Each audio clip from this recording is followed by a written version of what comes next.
안녕하세요, 스톤입니다. 어떻게 겨울 저훈련 다들 잘 하고 계신가요? 오늘은 좀 날씨가 밖에 추운 관계로 따뜻한 실내에서 특별한 분들을 모시고 러닝에 관련된 이야기를 좀 해보려고 합니다. 오늘 저희가 이야기할 주제는 2026 대한민국 러닝 씬입니다. 코로나 시기를 지나면서 대한민국은 러닝풍을 맞았고 이제는 너까지 달려 라는 말이 나올 정도로 전 국민이 달린 시대가 됐습니다. 대회 참가 신청하기도 쉽지 않고 원하는 러닝 하나 사기도 어려울 만큼 러닝 시장이 정말 빠르게 커졌죠. 그래서 오늘은 이 흐름의 한가운데서 각기 다른 시선으로 러닝씬을 바라보고 있는 분들을 모셨습니다. 20년 넘게 달리며 마스터즈의 역사를 두 눈으로 직접 경험해온 탑클래스 아마추어 선수 이병도의 시선, 그리고 1년에 10,000km 이상을 달리며 주로에서 러너들의 목소리를 가장 가까이서 듣고 있는 유튜버 러너 인바의 시선, 그리고 러닝 전문 매거진으로서 급변하는 러닝씬을 누구보다 민감하게 반응해온 코레러너스 에디터 김아람의 시선까지 2025년을 지나며 우리가 체감한 대한민국의 러닝의 변화는 무엇이었는지, 그리고 2026년 대한민국 러닝씬은 어떤 방향으로 가게 될지 정답을 논하기보다는 각자의 경험과 생각을 솔직하게 나누는 대화를 지금부터 시작해 보겠습니다. 반갑습니다. 네. 안녕하세요. 마스터즈 마라토너 이병도입니다. 저는 마라톤 이제 시작한 지는 횟수로 22년째 됐고요. 제가 마라톤으로 받은 게 너무 많다 보니까 제가 받은 거를 이제 글로 좀 많이 공유하는 컨텐츠를 많이 하고 있고요. 열심히 운동하는 직장인 마라토너입니다. 네, 안녕하십니까, 러너인바입니다. 저는 뭐 매달 아시겠지만 600km 아마 이번 달에는 그래도 한 900 정도는 뛸 것 같은데 900km 정도 달리고 있는 러너입니다. 그리고 많은 분들에게 최대한 정보를 즉각적으로 드리기 위해서 노력을 하고 있고, 생각보다 이렇게 과분하게 잘 봐주셔서 재밌게 봐주셔서 감사한 마음을 갖고 있습니다. 안녕하세요. 저는 러닝 뉴스 채널 쿠레레러너스를 운영하고 있는 김아람이라고 합니다. 저도 한 러닝 한지는 한 13년 정도 됐고요. 다른 이병도 선수님이랑 인바님처럼 그렇게 막 베테랑으로 훈련을 많이 하지는 않지만 그래도 즐기면서 러닝하는 거를 목표로 하고 있습니다. 네, 오늘 모이신 분들 사실 전부 다 이 러닝씬에서 굉장히 오랫동안 고인물 아닌 고인물로 이렇게 씬을 바라보고 계신 분들 이렇게 모시게 됐는데, 먼저 요새 병도님하고 문지님은 어떻게 겨울 훈련 잘 하고 계신가요? 원래 문진이 메가 마일리지 포지션이 원래 저의 포지션이었는데 요즘 뺏겼어요. 그렇죠. 옛날에 어느 순간 저보다 많이 달리기 시작하더니 요즘에는 저도 따라하지 못할 정도로 많이 달리는데 지금 요즘 워낙 일이 바쁘다 보니까 가방을 들쳐매고 출근을 하다가 부상을 당했습니다. 일주일째 운동을 쉬고 있고요. 근데 뭐 부상은 뭐 어차피 어느 러나 있는 거니까 잘 극복할 수 있을 거라 생각하고 긍정적으로 생각하고 있습니다. 문지님 어떻게 하세요? 이제 벌써 오사카 마라톤까지 한 30일 남았더라고요. 그래서 생각보다 시간이 정말 빠르게 가고 있다는 게 느껴지고, 그래도 조금 차분하게 잘 준비해가지고 남들보다 매를 빨리 맞는 게 목표이기 때문에 부럽다. 매를 맞고 나서 그래도 다음 대회까지도 준비를 열심히 하려고 생각은 하는데, 확실히 겨울철에는 부상을 안 당하는 게 어렵다고 저는 생각을 해요. 그래서 되도록이면 포인트 훈련을 적게 가져가려고 하는데 저에게 맞는, 저에게 주어진 만큼만 하려고 조금 생각을 하고 있고, 어디까지 할 수 있을지 모르겠지만 그래도 조금 더 부상을 안 당하는데 최대한 중점을 두고 천천히 해보려고 하고 있습니다. 역시 겨울훈련 부상을 안 당하는 게 정말 어려운 일인 것 같아요. 저도 부상을 가장 경계하면서 운동하고 있는데, 근데 오사카가 이번에 메인 대회예요? 저는 오사카를 메인으로 생각을 하고 있고, 우선은 서울 대회는 그래도 보험 아닌 보험으로 생각은 하고 있긴 한데 아마도 오사카에 조금 더 주력을 하지 않을까라고 생각하고 있습니다. 다행히 대구에서 안 만나겠네요. 대구 나가세요? 네, 대구 나갑니다. 대구 트랍할까봐 고민 중인데. 형님 저 끌어주셔야죠. 제 정신적 지주신데. 요새는 이제 진짜 러닝 시장이 너무 커지면서 이 브랜드들이 엄청나게 많은 투자를 하면서 예전과 또 다른 브랜딩의 마케팅에 좀 이런 변화들 좀 생긴 것 같아요. 이런 부분은 좀 어떻게 생각하세요? 일단 사람마다 좀 관점이 좀 다를 수가 있는데 저는 좀 운동을 좀 오래 했고, 그리고 이제 좀 기록, 이제 상위권 기록들을 노리는 운동을 하고 있다 보니까 저는 이제 브랜드들의 선수 마케팅 이런 쪽이 작년에 조금 저는 핫했다고 생각을 하거든요. 형성이 가고 있는 아식스 같은 경우에는 그 감성 있는 친구들을 먼저 이렇게 데려와서 다수의 팀을 꾸려서 이렇게 운동하면서 잘 뛰는 친구들이 많이 그런 모습을 보이면은 이제 그거를 이제 보고 따라하는 친구들이 좀 많잖아요. 옛날에는 좀 연예인들 마케팅이 좀 많았는데 요즘에는 취향에 맞는 그런 뭐 형성이나 문진이 같은 이런 인플루언서들의 시대라 생각하거든요. 뭐 뉴발이나 뭐 아디다스 스쿼드나 이런 게 많았고 이제 올해는 이제 프론티어 브랜드들도 그런 마케팅을 할 거라고 알고 있거든요. 그런 게 많이 좀 핫한 트렌드일 거라고 생각합니다.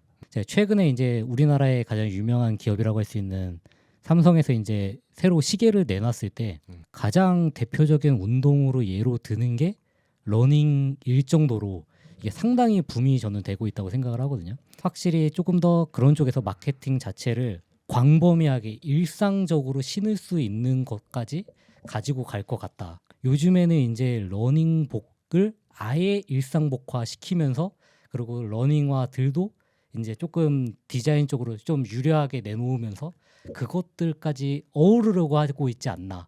말 그대로 일반적인 소비자들이 생각하기에 비싼 게 좋은 거다라고 생각이 들게끔 만든다고 저는 생각이 들더라고요. 그래서 가장 최근에 제가 했던 리뷰 중에 어떤 한 제품의 프리미엄 라인이 아니라 그냥 그 플러스 라인인데 오히려 프리미엄 라인보다 가격이 더 저렴함에도 퍼포먼스적으로는 오히려 플러스가 맞지 않나라고 생각이 들거든요. 그래서 이런 타겟 자체가 러닝 브랜드에서도 인식하고 있는 게 일반적인 소비자들을 많이 가져가야겠다라고 생각하고 있다고 느껴졌습니다. 브랜드 말씀하셔도 돼요. 오늘 광고가 없기 때문에. 나이키 말씀하시는 거죠? 프론티어 기업. 나이키 대표 빠돌이로서 모자도 쓰고 오고. 차돌이네요. 아 근데 그게 맞는 것 같은 게 저는 제가 느끼는 좀 변화 같은 게 사실은 아람이 형님도 너무 잘 알고 계시겠지만 예전에는 사실 러닝 크루들 이런 커뮤니티 그렇죠. 위주의 마케팅이 되게 많았었거든요. 그 코로나 이전에는 사실은 모든 브랜드들이 커뮤니티를 잡기 위해서 얼마나 많은 사람들을 모아서 얼마나 다 같이 뛰느냐 약간 이런 것들을 좀 더 보여지는 군집을 좀 더 집중했었다고 한다면 요새는 이제 카보나나 이제 레이싱화 그러니까 결국에 신발의 퍼포먼스를 좀 더 얼마큼 잘 보일 수 있느냐 그렇다고 한다면 이제 좀 잘 뛰는 선수들 요새는 저 기록이 좋은 선수들이 워낙 많으니까 이 선수들이 얼마나 많이 이 좋은 러닝화로 이렇게 좋은 기록을 내는 거를 보여주는데 좀 더 집중을 하고 있는 느낌이에요. 그러다 보니까 이제 뭐 아식스라든지 뉴발란스 뭐 아디다스 이렇게 더 기록 중심의 이제 선수들을 먼저 모집해서 레이싱화를 더 많이 접할 수 있게끔 약간 그렇게 말씀하신 것처럼 그런 변화가 전 좀 느껴지는데 이런 것도 어떻게 보세요? 제가 생각했을 적에는 일단은 훈련을 떠나서 잘 뛰는 사람들을 메인으로 한 뭐 A레이서라든지 뭐 아디다스 그 스쿼드. 뭐죠? 스쿼드나 스쿼드. 그런 쪽 형태의 마케팅이 있는 반면에 제가 봤을 적에는 이제 소비자들이 러너들이 많이 늘어나면서 브랜드에서 접근을 더 가깝게 하기 위해서 예전에는 나이키 NRC랑 아디다스 AR 사실 그 두 개 브랜드만 러닝 세션을 운영을 했었는데 지금은 호카도 하고 뉴발란스, 데카트론 등등 거의 대부분 모든 브랜드에서 러닝 세션을 진행하고 있잖아요.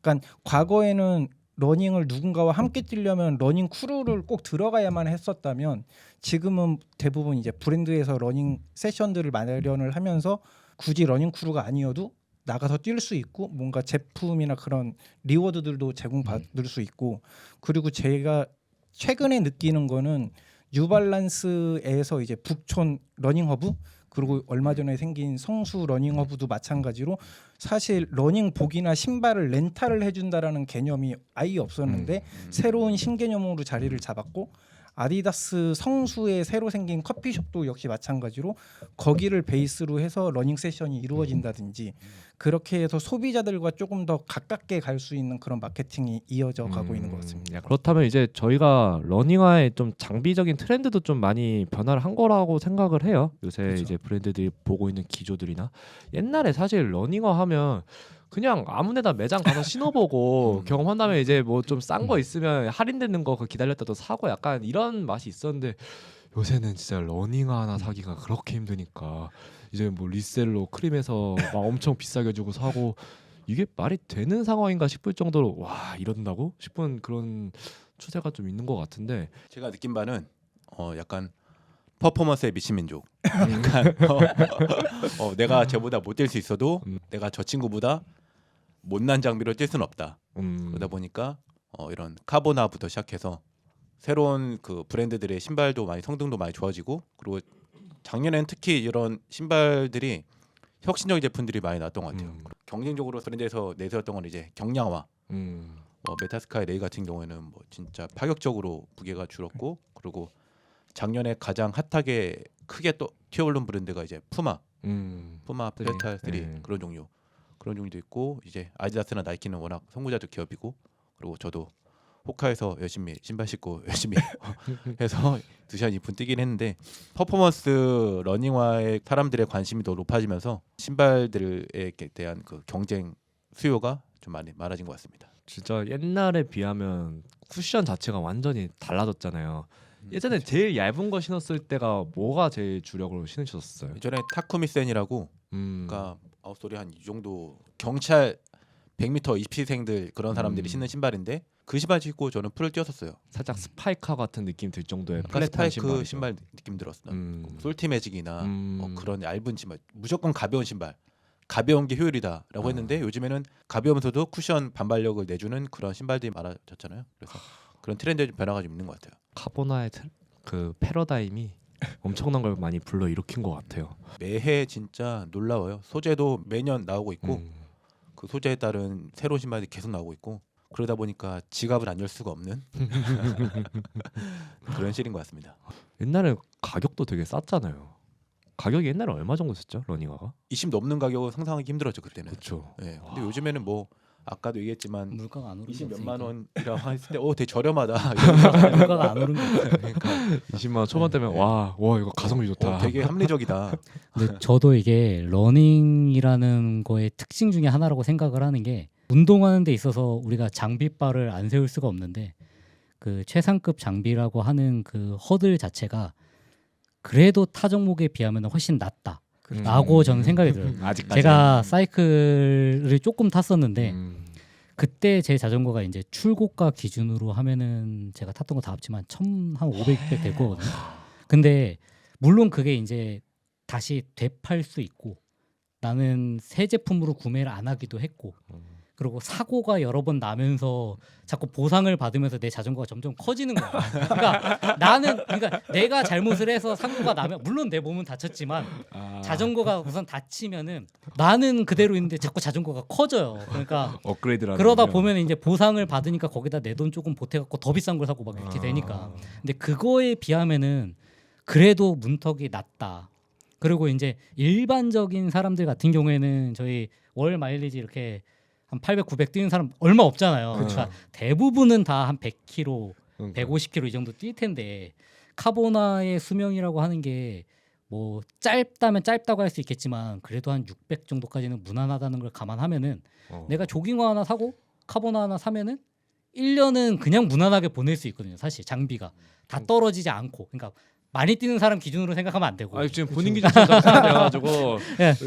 러닝화의 수명을 끝까지 다 경험하신 분 제가 봤을 때 형님밖에 없거든요. 그래서 일반적인 사람들 기준으로 했을 때는 아직도 가격이 저렴하다. 근데 제가 거기서 또 한 가지 러닝의 가장 큰 장점 중에 하나가 이제 결국에는 일상화랑 같이 매칭이 가능해졌다라는 게 저는 가장 크다고 생각해요. 그러니까 제가 처음에 러닝에 입문할 때만 해도 러닝화는 형광색에 혹은 시퍼런 색에 뭔가 절대 일상화로는 신을 수 없는 신발들밖에 없었어요. 그러다가 이제 조금 베이퍼 플라이나 이런 것들이 나오면서 카보나가 대중화되고 그때 즈음에 이제 호카라는 곳에서 본디라는 게 나왔는데 이게 사람들이 신으니까 편안하다라는 얘기가 들었는데 알고 보면 러닝화에 가까운 거였죠. 근데 이게 사람들이 러닝화가 신으면 편하네. 근데 못생긴 어글리화인데 맥스 쿠셔닝인데 뭔가 나쁘지 않네?라고 생각하니까 사람들이 이걸 파다가 갑자기 살로몬 가갖고 이것저것 막 파다가 막 여기저기 왔다 갔다 하면서 계속 그 트렌드가 왔다 갔다 하는 거죠. 러닝도 그러니까 그렇고. 그러다 보니까 결국에는 사람들이 러닝화를 살 때 저도 그렇지만 신다가 안 신으면 그냥 일상화로 신어야지? 라는 생각으로 사는 것도 한몫하는 것 같아요. 사실 확실히 그런 러닝화라는 거에 대한 그 가격에 대한 저항선이 낮아지니까 사람들이 그거에 대해서 조금 풀고 그러면서 브랜드에서는 이걸 사네?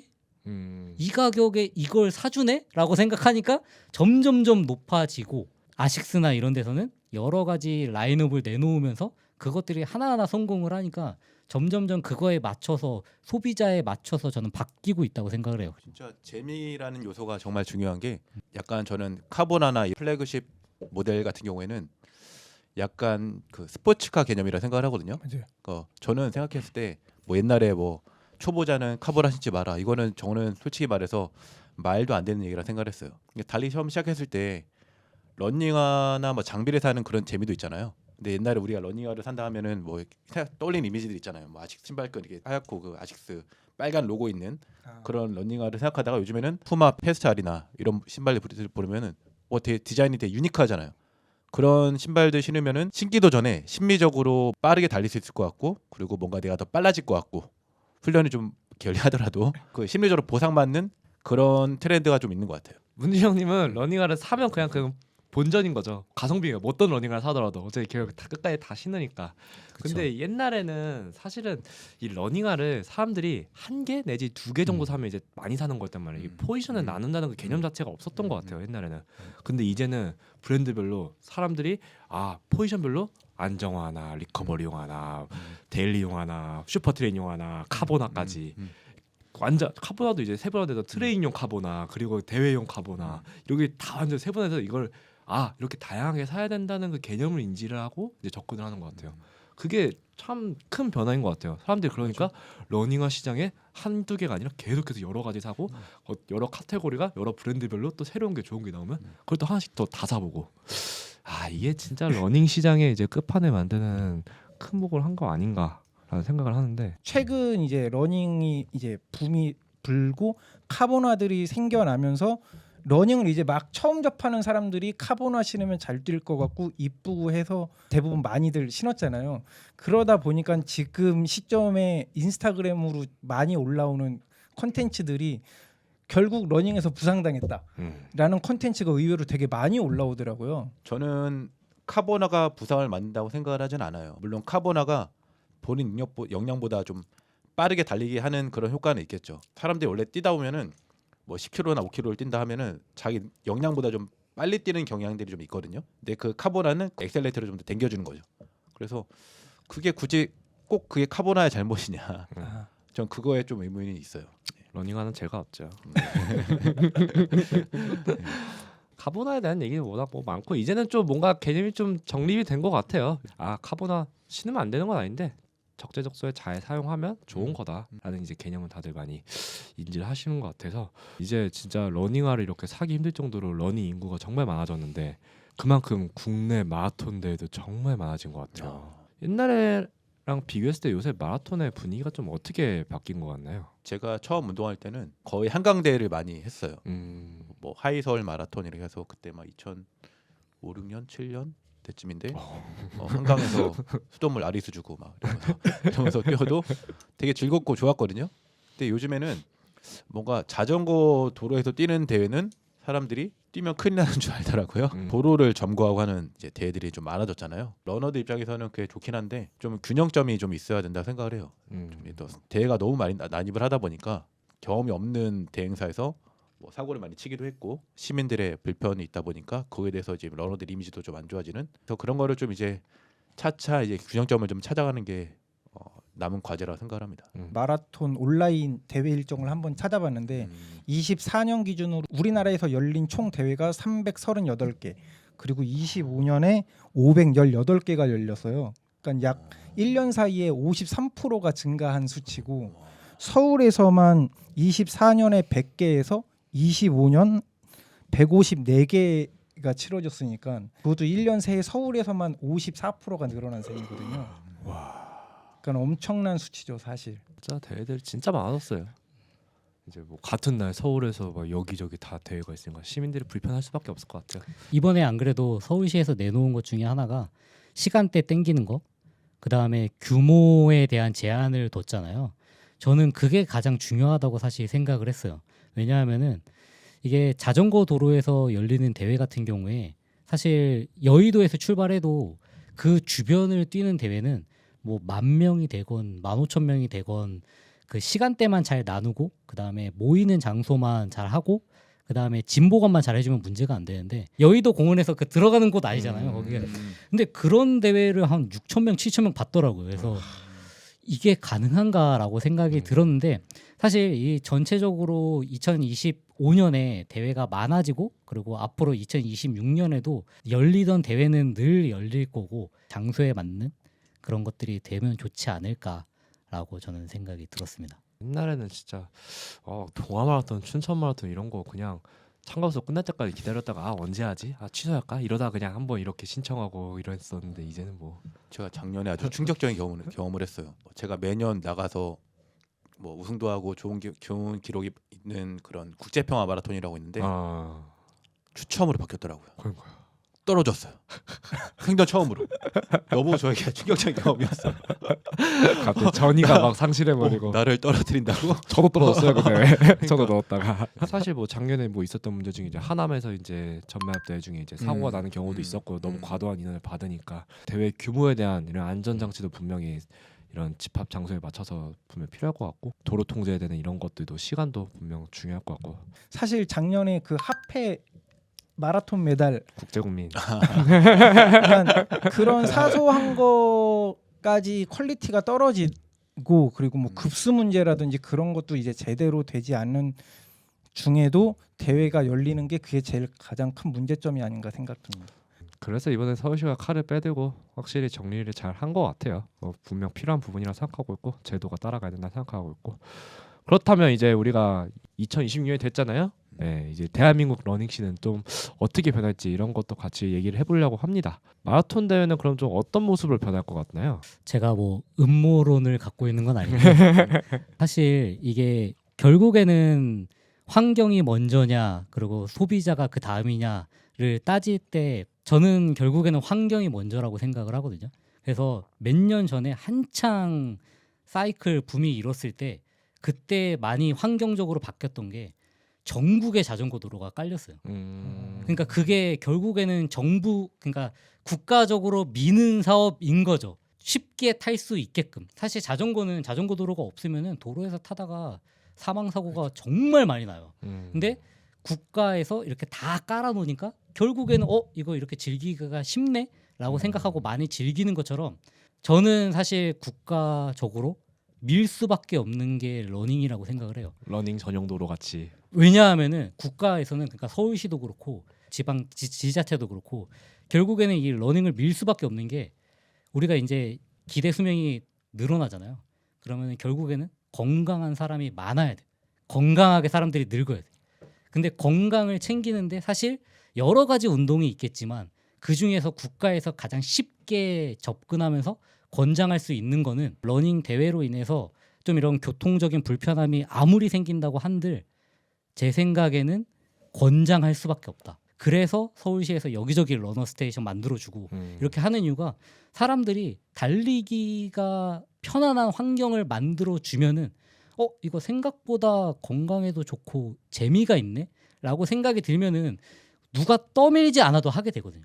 그러니까 가장 손쉽게 국가 재정을 관리할 수 있는 방법 중에 하나가 달리기다라고 생각을 해서 저는 아마도 국가에서 그리고 서울시에서도 그렇고 이런 가이드라인이 나왔지만 대회 자체는 줄어들지 않을 거고 아마도 이걸 권장하는 쪽으로 계속 밀어붙이고 보건 쪽에서도 이제 이렇게 건강진흥공단에서도 계속 하지 않을까. 긍정적인 것 같아요. 이제 사실은 국가에서 국가 차원에서 이제 운동하세요 하지만 그렇게 해서 안 하는 사람들을 하게끔 하는 게 너무 힘든데 이미 다 하고 있으니까 오케이 인프라 만들어서 이제 이 환경적으로 개선을 하는 거는 오히려 훨씬 쉬운 일이라고 생각을 해요. 이제 미래에 어떻게 갈 것인가가 되게 중요한 시점인 것 같은데 일단은 정부에서 러닝과 관련된 뭐 러너 스테이션이나 이런 식으로 이제 지원을 어느 정도 하고 있고 러너들 역시 사실 건강을 위해서 러닝을 해야 되는 건데 너무 뭐 기록 욕심이나 또는 이제 뭐 제품 소비 이런 쪽으로 너무 치우치지 않았으면 하는 바람이 조금 있고요. 그리고 러너들을 바라보는 그냥 일반 시민들의 시선도 되게 무시 못한다고 생각을 하거든요.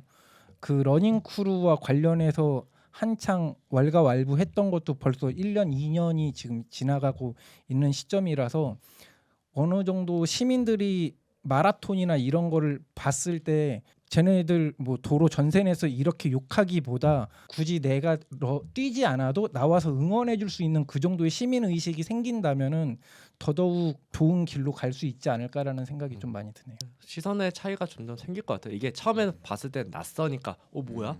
아 왜 정신사납게 왜 집단으로 뛰어? 뭐 약간 이런 게 있을지 모르겠지만 이제 뛰는 사람들 많이 보다 보면 그러려니 하면서 이제 익숙해지는 과정도 분명히 있을 거고. 제가 최근에 조금 극단적으로 우스갯소리로 하는 얘기 중에 하나가 서울 마라톤을 한 7만 명, 8만 명 받으면 돼요.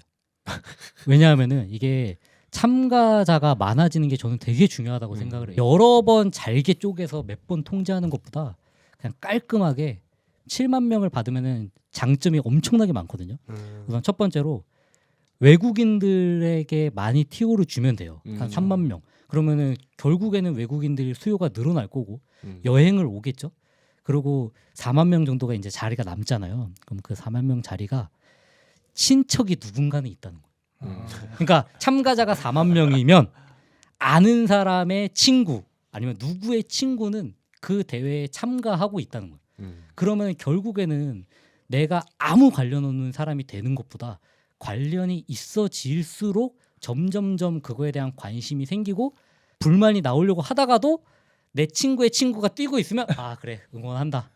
약간 이런 마음이 생기는 것처럼 결국에는 그들만의 리그가 되기보다는 조금 더 넓게 가야 된다고 저는 생각을 하거든요. 그래서 진짜 서울에서 열리는 대회 10개 열릴 거 싹 다 잘라버리고 그중에 한 2개 딱 살아남겨갖고 시원하게 그거를 시원하게 10만 명씩 딱 받아갖고 우리나라도 사실 도로 통제 시간이 물론 납득이 안 되는 건 아닌데 결국에는 이게 빈도의 문제도 저는 되게 크다고 생각해요. 그쵸. 아예 1년에 못 박아서 딱 2번 시원하게 맞아요. 서울 한번 맞고 7시간 8시간 딱 커트라인 해갖고 뛰고 그래서 잘 뛰는 사람들만 할 수 있는 게 아니라 마라톤 안 뛰어본 사람들도 참가할 수 있게끔 해주면은 결국에는 내가 어떻게든지 저거를 한번 해보겠다.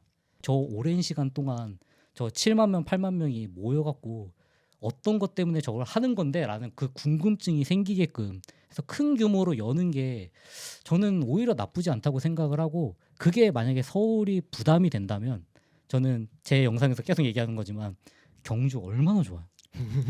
외국인들 기준에서 생각할 때는 우리가 도쿄에서 그 신칸센 이런 거 타고 어디 가서 여행하는 것처럼 말 그대로 서울 인천에서 딱 내려갖고 KTX 딱 타고 경주 딱 예쁜 도시 가가지고 거기서 관광도 하고 딱 한번 뛰면은 그것도 나쁘지 않겠다라고 저는 생각이 들더라고요. 한국 같은 경우는 서울 도로 통제하는 대회가 되게 많잖아요. 그러다 보니까 시민들의 불만이 되게 많아지는 것 같은데 문진님 말대로 진짜 대회를 한번 열 때 진짜 대규모로 열면 차라리 그런 불만들이 조금 줄어들지 않을까라는 생각도 하고 있고 한 몇 달 전에 그 쿠레레 러너스에서 대부분 이제 피드 기사 위주로 올리다 보니 조회수가 그렇게 많이 나오지는 않는데 서울 하프 마라톤 대회 일정 공지를 올린 게 조회수가 200만이 넘었거든요. 근데 이게 이유를 생각해 보면 동남아권에서 달리는 러너들이 서울을 여행 겸 하프 마라톤도 참가할 수 있을 것 같아서 그래서 그게 리포스트가 되고 저는 이제 대부분 기사들 한글로 쓰다 보니 그거 신청하려면 어떻게 해야 되냐 어느 사이트 들어가야 되냐 DM들이 되게 많이 오더라고요. 대구 마라톤 혹시 다 나가보셨나요? 전 이번에 처음 나가봅니다. 대구 마라톤을 제가 2번 나가봤는데요. 대회가 열리는 날 진짜 도시가 스톱이 돼요. 진짜 차도 거의 안 다닌다라고 할 정도로 차도 보이지 않고 심지어 시민들도 아예 나오지를 않더라고요. 그러니까 대구시 자체 내에서 약 한 달 전부터 대회에 대한 공지를 계속하고 TV에서도 자막으로 나가더라고요. 그러다 보니 아 오늘은 진짜 아예 나가면 안 되는 날인가 보다라고 인식을 다 하고 있어서 그런 경우도 있습니다. 그러게요. 일반인 분들한테는 이 대회의 경중을 모르니까 매주 통제하면 이게 동아 마라톤인지 무슨 어떤 뭐 마블런 뭐 이런 데인지 모르잖아요. 그냥 또 통제하는구나 또 짜증나서 이렇게 컴플레인 하는 거고 진짜 이렇게 우리도 큰 거 한 방 제대로 쏘는 그런 대회로 만드는 거 좋은 것 같아요 저는. 저는 해외 마라톤에서 느꼈던 것들 사실 되게 많거든요. 우리나라도 이렇게 갔으면 좋겠다 싶은 포인트들이 좀 있었는데 형님도 보면 보스턴이나 베를린 이런 대회들 많이 뛰어보셨잖아요. 좀 우리나라랑 다른 게 뭐가 있어요?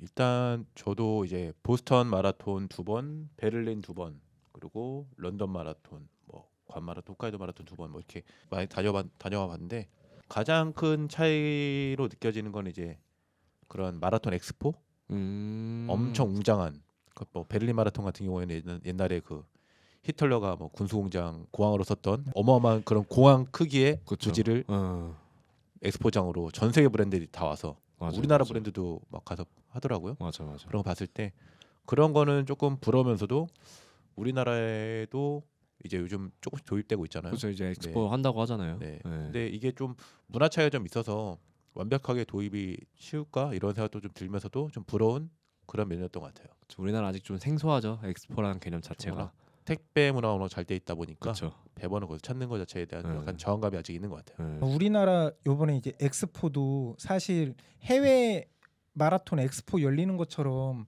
삼성 코엑스에서 뭐 홀 잡아서 거기서 개최를 하면 사실 마라톤에 굳이 참가하지 않더라도 그냥 일반 러너들도 와서 구경할 수 있는 충분히 어느 정도 관광적인 요소가 될 거라고 생각이 들거든요.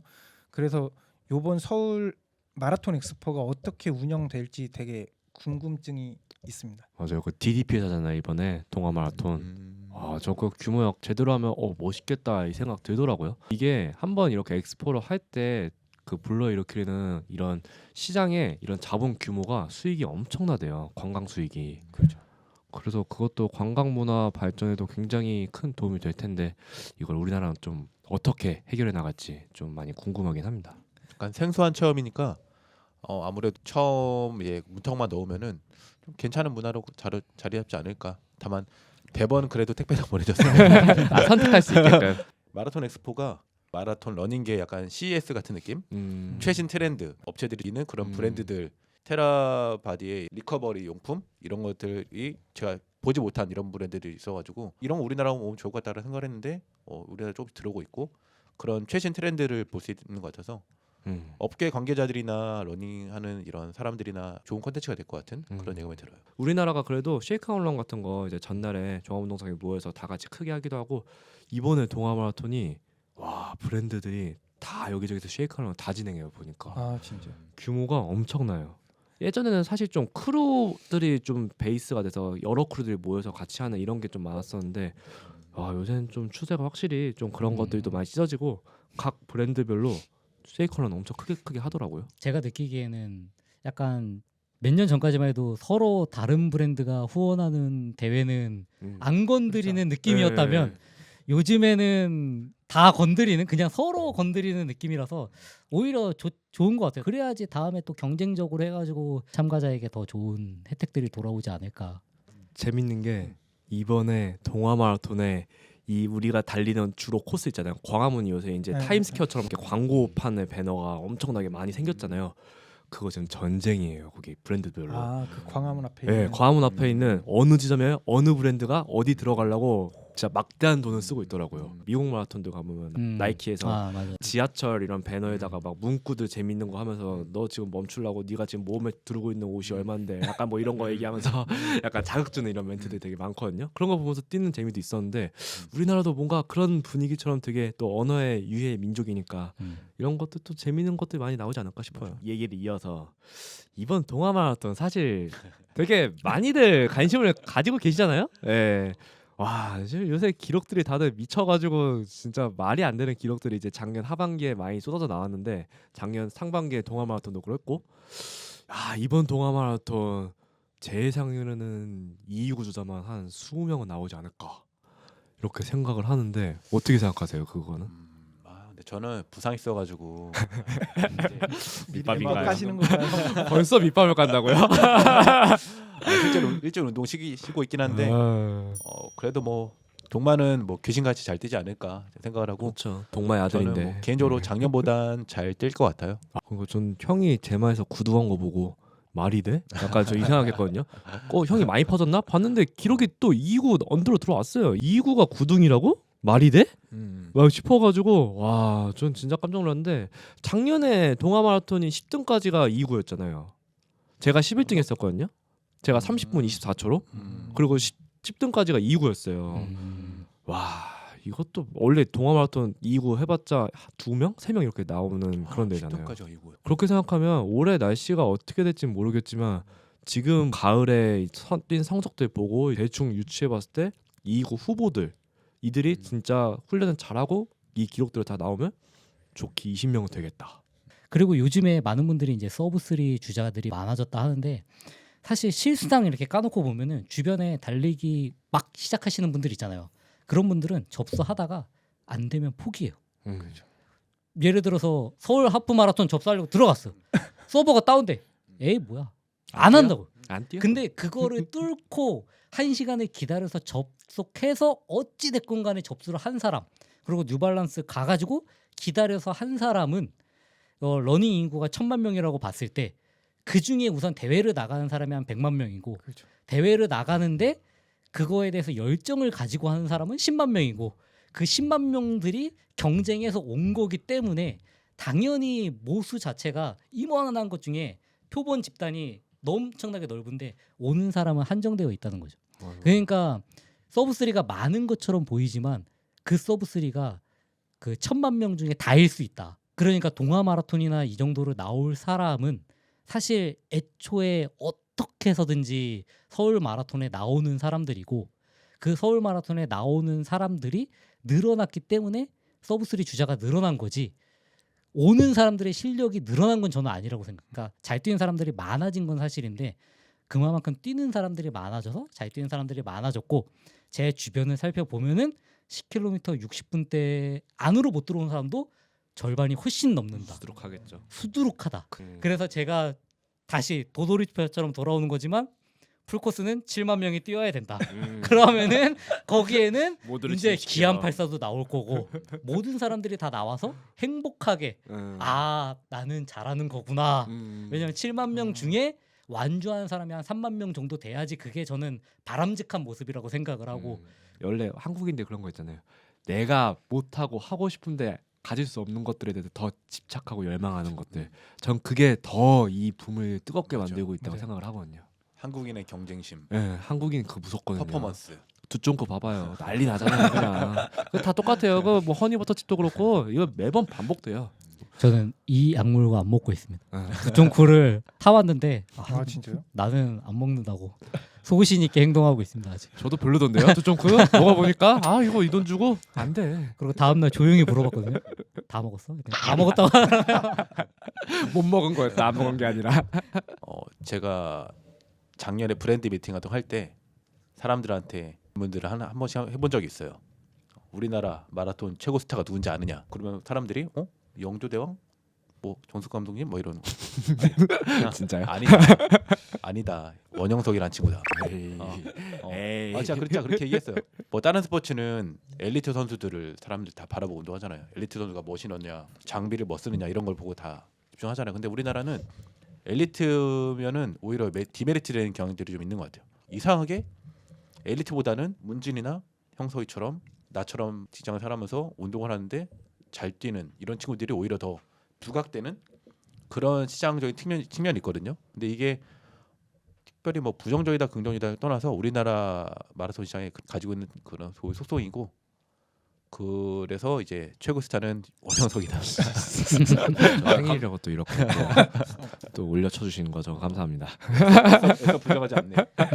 아, 또 칭찬해 주면 또 감사하게 또 받아 먹어야죠. 팩트니까. 네, 아니 팩트라 생각하지 않고요. 사실 이거는 그냥 노력 대비 너무 그냥 고평가됐어요. 저는 이거 버블이라 생각하고 있고 저도 알고리즘에 감사한 혜택을 받아서 이렇게 하고 있는 건데 이제 이걸 어떻게 같이 더 나누면서 이런 자리도 만들어지고 같이 이런 얘기들 하면서 더 좋아질 수 있는 방법을 찾아가는 그런 얘기가 되지 않을까라고 생각을 합니다. 이제 좀 우리가 얘기를 좀 정리를 하자면 그래도 이제 26년도 동아 마라톤이 우리가 눈앞에 두고 있는 시점이긴 하지만 그 이후에도 사실은 점점 이 러닝의 트렌드가 꼭 마라톤만으로 이렇게 기여될 것 같지는 않아요. 좀 더 많은 확장성이 분명히 있다고 보거든요.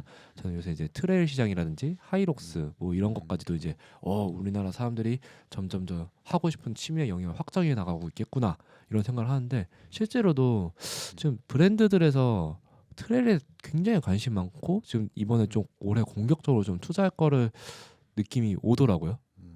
이런 트레일 시장이나 이런 것들은 좀 어떻게 생각하시나요? 일단은 나이키에서 이제 ACG 라인을 아예 이제 트레일로 특화를 만들었잖아요. 그러면서 이제 국내에서도 나이키 트레일 애슬릿 해서 요번에 이제 2명을 선발을 하면서 사실 과거만 해도 트레일 하면 살로몬, 호카 이런 브랜드가 이제 주축이었는데 지금 이제 뭐 아디다스, 나이키, 뭐 뉴발란스가 지금 다 치고 올라오면서 일단은 브랜드 신발 라인만 해도 엄청 경쟁이 심할 거고.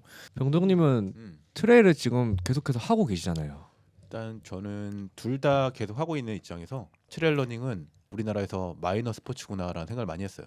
뭐 제 팔로워분들이 워낙 로드에 관심 있는 분들이라서 그럴 수도 있는데 뭐 러프하게 브랜드에서 러닝 인구를 1,000만으로 보더라고요.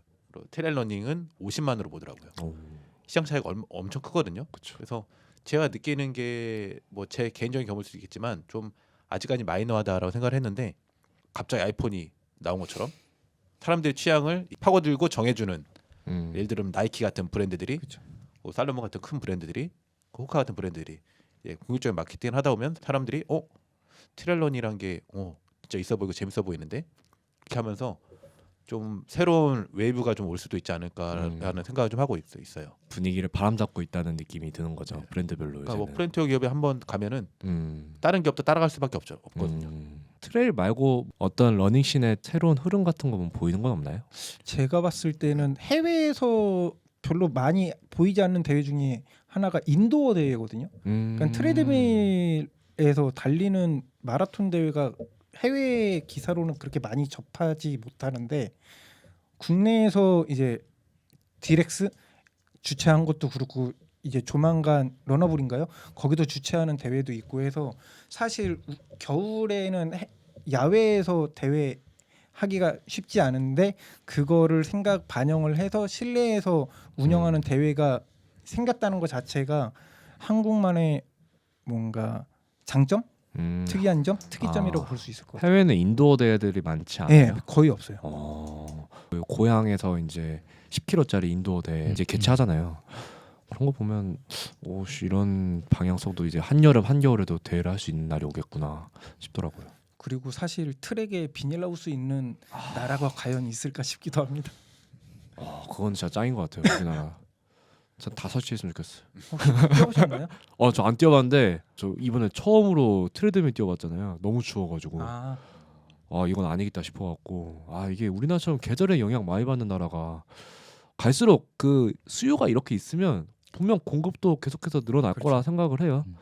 전 개인적으로 우리나라 트랙 좀 많이 생겼으면 좋겠어요. 옛날에 우리 잠실 보조 경기장 그립잖아요.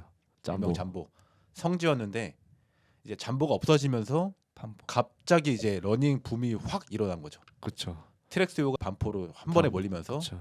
반포에서 막 몇백 명씩 트래픽이 토요일 날 생겨버렸죠. 훈련하고. 예. 근데 이제 그래도 트랙을 많이 만들려는 노력은 느껴져요. 뭐 이번에 저기 잠실 뉴스지도 그렇고 조금씩 계속 생기는 것 같은데 아직까지는 좀 좁은 서울의 땅덩어리에서 그게 쉽지는 않은 것 같고 그래도 이제 경기권에서 이제 그래도 많이 생기는 것 같은데 트랙들이 많이 이용하는 사람도 많이 늘어나는 것 같고 좀 더 기대를 해보고 있습니다. 사실 제가 지금 오프 더 레코드로 조금 들은 얘기로도 이제 되게 큰 대기업들에서 이제 러닝 베이스에 대한 관심이 많아져서 러닝 포지션을 러닝 스테이션에 이런 것들에 좀 더 집중하는 사업들을 많이 계획하고 있는 것 같더라고요.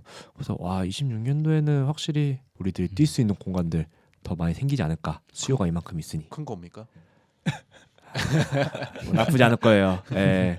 한 2년 전까지만 해도 사실 러닝 스토어 자체가 거의 서울 중심이었는데 작년부터 이제 부산에도 러닝 스토어가 몇 군데 생기고 맞아요. 지금 대구도 이제 점차 늘어나고 있는 추세거든요. 그리고 작년에 부산에서 러너스 후드라는 행사가 진행된 적이 있어요. 부산 현지에서 달리는 러닝 크루들과 같이 해서 뭔가 소규모한 엑스포 개념인데 그런 식으로 해서 이제 대구 마라톤도 점점 인구가 늘어나고 대구도 약간 부산 이어서 그 다음 러닝 붐이 일어날 수 있는 뭔가 도시가 될 수 있지 않을까라는 생각도 하고 있습니다. 맞아요. 생각해보면 우리나라만큼 사실 러닝 편집샵이 이렇게 많은 나라도 전 못 본 것 같아요. 다른 해외 마라톤도 가봐도 컬에 이런 러닝 편집샵 꼭 가보려고 여기저기 찾아보고 가보는데 별로 없더라고요. 거의 뭐 한두 개 있을까 말까 하는데 우리나라는 뭐 굴러너 컴퍼니도 지점별로 있고 레이스먼트도 있고 다양하죠. 되게 많은 것 같아요. 이게 우리나라에 몇 년 전까지만 해도 헬스 이쪽이 되게 유행했었잖아요. 근데 사실 그쪽이 조금 힘들어지게 된 계기를 많은 사람들이 여러 가지 이유가 있겠지만 가장 큰 이유 중에 하나가 너무 막 그 자세 그리고 어떤 뭐 그 알죠? 그 뭐 어디를 고정하고 힙힌지 해가지고 뭐 어떻게 하고 근데 이게 대다수의 사람들에게는 그렇게 재미있지 않은 소재에 가깝지 않나라고 생각이 들더라고요. 근데 러닝이라고 하는 게 조금 요즘에 유행하고 이것에 대해서 사람들이 부담감을 많이 안 느끼는 이유 중에 하나도 그냥 뛰면 되기 때문이라고 저는 생각을 해요. 근데 이거에 대해서 뭐 어떻게 자세를 어떻게 디뎌야 되니 어떤 건 어떻게 해야 되니 이거를 뭐 어떻게 해야 되니 너는 잘못 뛰고 있다 너는 잘 뛰고 있다 네, 스쿼트 하지 마세요. 네. 그렇게 얘기하는 순간 자칫 잘못하면 이 러닝 자체가 어려워질 수 있다. 그래서 저는 항상 얘기를 하는 게 우선은 뛰고 문제가 생기면 그거에 대해서 어떤 방식으로 고치면 좋을지 그때 찾아봐도 늦지 않다고 생각을 하거든요. 이제 러닝도 조금 많이 활성화가 되고 이렇게 사람들이 접근을 잘 하려면 이렇게 같이 뛰면서 이렇게 호흡하는 게 더 많아지면은 충분히 더 즐겁게 잘 즐길 수 있지 않을까라고 생각이 듭니다. 진짜 2026년 기대가 많이 됩니다. 진짜 오늘 이렇게 이야기 나누다 보니까 각자의 시선에서 할 수 있는 얘기들이 꽤 많이 있었던 것 같아요. 2026년 러닝씬이 어떻게 더 발전되고 어떻게 흘러나갈지 많이 기대가 되는 한 해가 될 것 같습니다. 자, 오늘 이렇게 이야기 나누신 이병도 선수 그리고 유문진 선수 그리고 김하나 에디터님께 또 이렇게 긴 시간 함께해 주셔서 너무 감사드린다는 말씀 전해드리고 싶고요. 그리고 또 이렇게 긴 시간까지 시청해주신 시청자분들께도 다시 한번 감사드린다는 말씀 전해드리고 싶습니다. 저희는 다음번에 또 더 좋은 컨텐츠로 다시 찾아뵙도록 하겠습니다. 그러면 지금까지 진행을 맡은 원형석이었습니다. 그럼 안녕. 저희가 오늘은 트랙 100바퀴 정신무장을 하려고 왔습니다. 가볼게요. 16초. 이번에 19바퀴 들어갑니다. 와, 나 얼었네, 얼었어. 은태형 어디 갔어?